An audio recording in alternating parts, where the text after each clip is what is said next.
Welcome to Real Talk. We are HomeField Group at Royal LePage. I'm Kathy Dawson. This is Rick Lobb, and today we have special guest with us, Mike Bowler from Huron Home Inspections. Welcome, Mike. Well, thank you for having me. So in a previous podcast, we discussed the home buying process, and today we're going to speak a little more specifically about the home inspection. So we're going to ask Mike a few questions about the home inspection process. Mike is a licensed home inspector in Huron County. So Mike, what parts of the house do you look at? We kind of break the house down into about 10 or 11 sections depending on each house. They're all a little different, of course. I like to start on the outside, so we would cover that under the exterior. Then there's a roofing section. Then when we move inside, there's attic insulation, there's interior, there's of course plumbing, electrical, and then we move into heating or cooling as well. And with each one of those sections, you'll see an information page in the report that is descriptive, and then you would have a recommendation and a limitation section with each one of those categories too. So the report would end up somewhere in the 20 to 30 page range, just depending on size of house. The last time we were talking about this in the last episode, we were sort of saying that these inspection reports offer value as a maintenance manual for a house. Yeah, is that correct. Still the case? It is, yeah.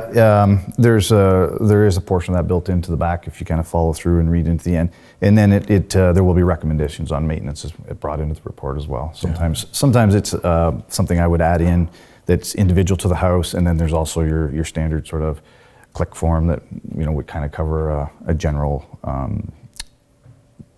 feel to each home. Yeah. Great.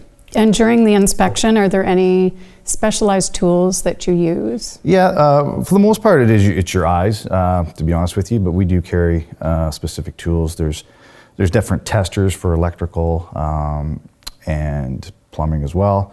Then sometimes you'll get into moisture meters, and then of course you guys have seen me with the thermal cameras, and there's little thermal cameras that fit on these now. So there's lots of different things we can get out depending on each specific situation and what we're coming across. But usually it starts, of course, visually, and then if you see something that you think needs a little further evaluation or requires something else, then you start digging it a little bit into your tool bag and carrying on from there. Yeah. And typically at the home inspection, present at the home inspection, you'd have the home inspector, the realtor, and the buyer. The homeowner is typically not there. Now, when you find things, no home is perfect, but when you find issues in the home, how does the buyer know if it's a big deal?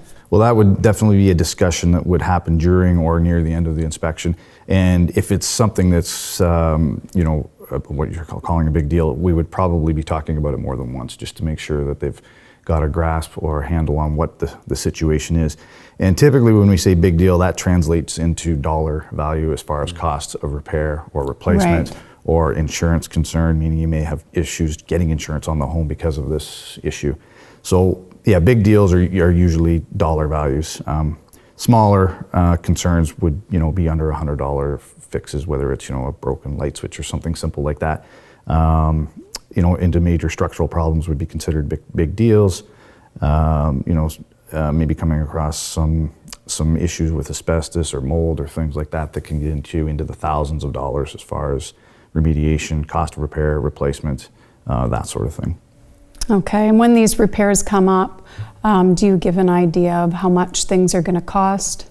We try to. If we get into those larger dollar values, then obviously we'd be recommending that you get some quotes with regards to what needs to be done. But we would definitely discuss costs or where we think those costs would end up at that time as well, and then confirming those or getting some solid numbers from your professionals in that area. Okay, and as realtors, we recommend a few different home inspectors. When a buyer is contacting and deciding on a home inspector, what qualifications do you have? What questions should they be asking the home inspector? At this point, there's no actual licensing in the province of Ontario. There's two main organizations. I'm with the Ontario ACHI. We're self-regulated, but we do have a set of standards that we must maintain to stay a part of that organization. One is annual training, meaning you have to have so many hours of courses every year. You typically would have to carry insurance so that your clients are covered in the event of something, disastrous. There would be a certain set of courses that inspector would have had to become a part of that organization. So they would have had to have some training in electrical, plumbing, heating, all aspects of the house. Now, we're not professionals in any of those categories, but there's definitely a mandatory general course that's required to have, an understanding of each of these sections. And you were coming into this career with a background in construction. Yeah, that's right. Licensed carpenter, so that's kind of exempted me from that portion of the courses when I first applied to become a member. Yeah, okay. Great. And when the buyer's making that decision on their home inspector, can you give us an idea of what the buyer would pay for a home inspection report? Sure. Most inspectors are going to fall in that $400 to $500 range. I'm $425, and then of course there's taxes that are applicable to that. That's where you would expect to pay, I think, in this area. Depending on maybe some travel, if there's a bit of a distance to go, some inspectors will charge a little bit of travel. I typically don't.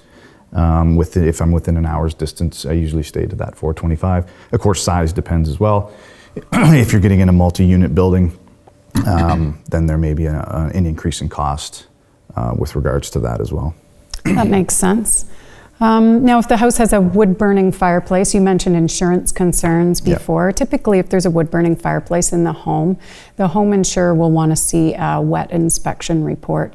Could you tell us what is involved with a wet inspection report and what that might cost? Sure. So a wet inspection is separate from the home inspection. It's a different qualification. Not all inspectors will be certified to look at these appliances. Most of them are, but not all. And it's a bit of a confusion with regards to wet inspection. Wet, you're not actually certifying the appliance that you're looking at. The inspector that's looking at it is certified, so there's kind of some confusion there. You're actually not handing out a certification to the stove or the appliance. You're verifying that all of the standards that it was designed to be used by are met. So whether it's measurements to combustibles, or that the installation, according to the manufacturer's specifications, which you can usually find on the appliance, it has been done according to those specifications.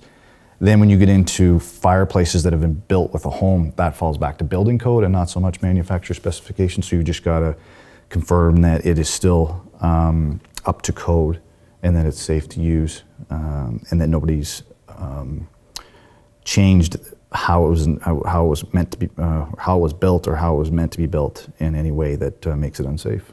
So with a wet inspection, I know that, at least it is my understanding that it's wood-burning appliances that are used for an actual heating appliance that need to have a wet inspection.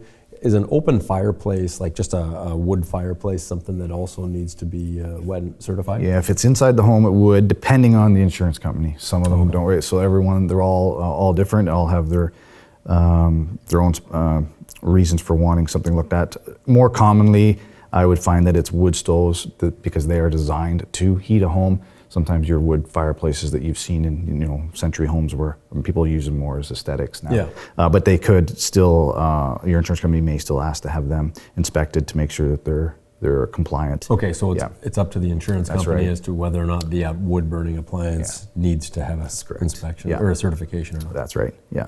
And then as far as costs, just to go out and do the wet inspection individually is $225.